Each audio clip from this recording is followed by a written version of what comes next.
Right. At this stage, we pretty much have the whole front cleaned up. I got this kind of flopping a little bit, but I think we're going to deal more with this in a moment. I did go ahead and remove the coolant pipe bolt that was right here. It's a 14 millimeter. It had some Loctite on it. It's a very tight bolt to get out, but I did get that out. So since the front section here is pretty much cleaned up and ready, our next step I think is let's move to the top.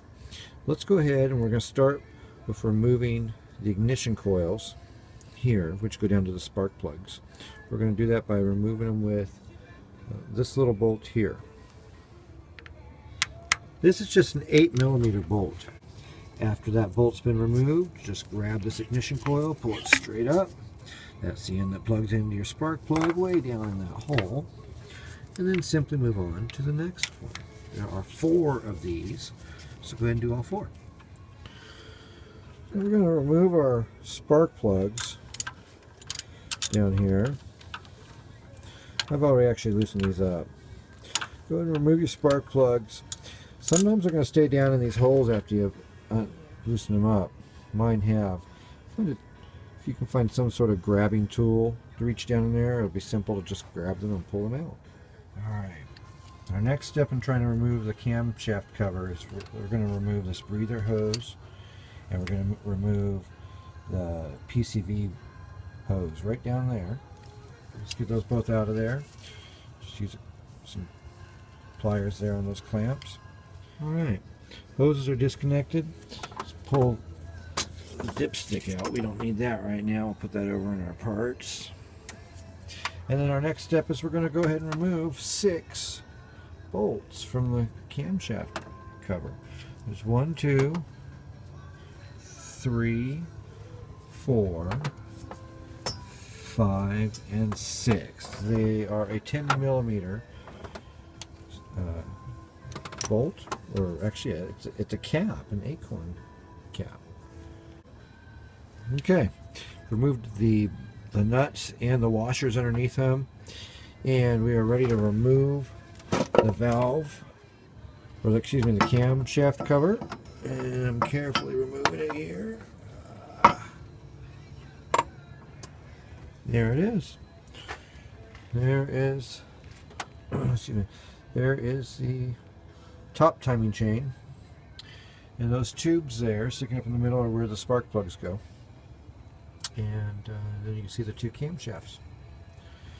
Also laying there all along the edge is the rubber gasket that goes all the way around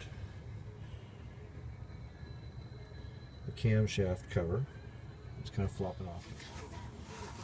That fits inside of this groove that goes along the inside of the camshaft cover. It can be reused, but we're not going to reuse it. Alright, so let's go ahead and we'll pull off this old gasket.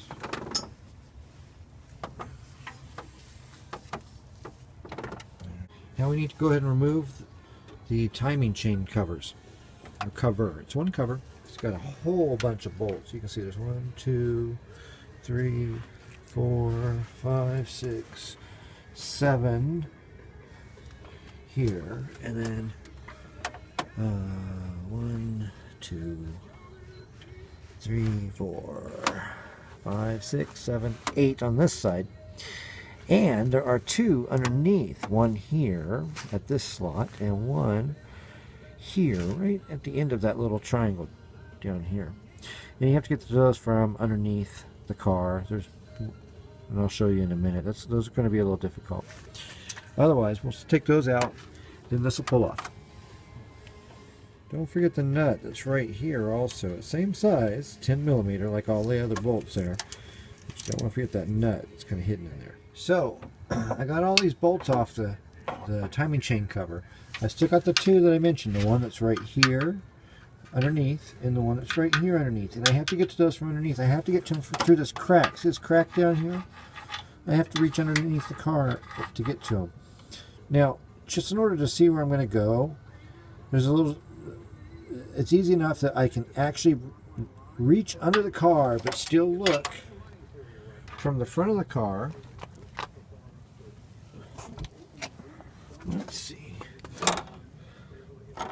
through this little grill hole, the hole in the grill down here.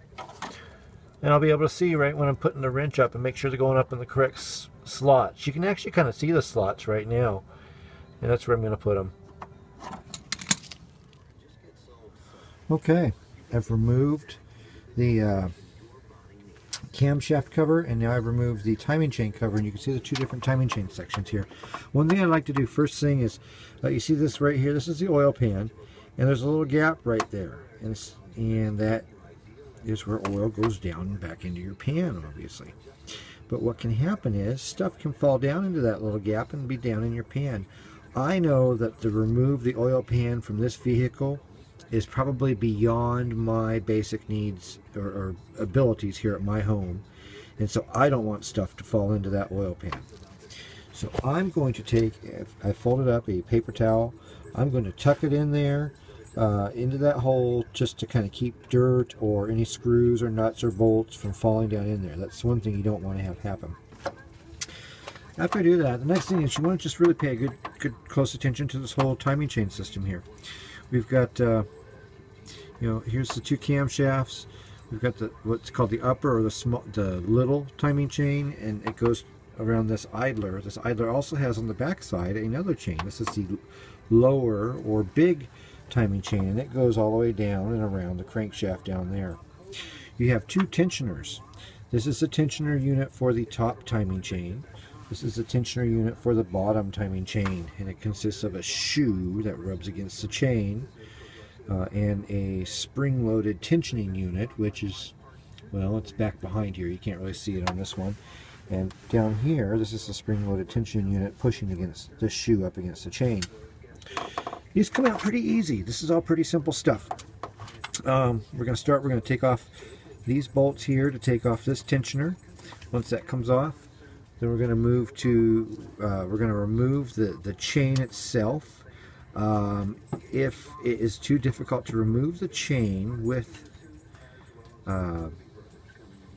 actually, let me back up. We're going to take off this tensioner, and then actually to get this chain off, we do have to remove these two bolts. These are actually bolts that are cast with heads that go straight into the camshafts here. So we're going to grab the camshafts right about here with an adjustable wrench to hold it in place, and we'll loosen these bolts. Once these two bolts come out, then these two gears or sprockets will come off, allowing us to take that chain off. This is all good shape stuff here. I'm going to keep this in good condition. I just put these on, so I'm going to remove them very carefully and label them and mark them and take good care of them. Also want to remove this plate right here with these three bolts. This plate is sort of a guide or a shield for this chain if it were to rupture or break, to keep it from going through the camshaft cover.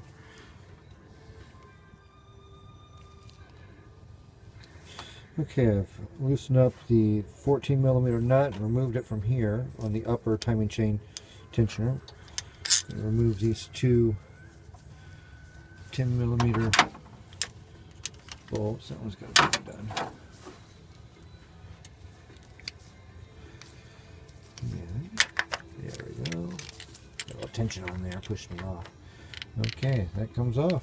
And there it is. So you can see that's the tensioner is kind of pushed out all the way right now. We'll have to put it back in. It's a process. You push it back in and you pin it. We'll go to that later. Okay, next we need to remove the bolts at the end of each one of these camshafts. And so as you can see, I have taken my adjustable wrench, I've hooked it to the cast bolt inside the camshaft itself, and then I've got a 17mm wrench on here, and I'll just hold this still with one arm and pull this, and it'll come right out. I'm going to do that for both of them. Once I do that, these two sprockets will pop right off with this chain. So now we have the top small timing chain off. The cams are up here still. We just taken off the gears. Now we have to take off. We're only taking the head off, which is from here up. So we really don't need to remove this or this or this, but we have to remove this idler. And so in order to get the idler out, we're going to have to loosen the tension on the chain. And in order to do that, we have to remove the chain tensioner. Now we probably don't need to remove the tensioner with the chain, or with the shoe on it. And we probably don't have to remove the rail back here with the chain guard or guide. But we probably are going to have to remove this so that we can have some slack on here, enabling us to take this chain off and just pull the sprocket straight off, the idler straight off. Then we should be good. Oh, we've also got this little gasket right here. We better not, best not lose that little gasket.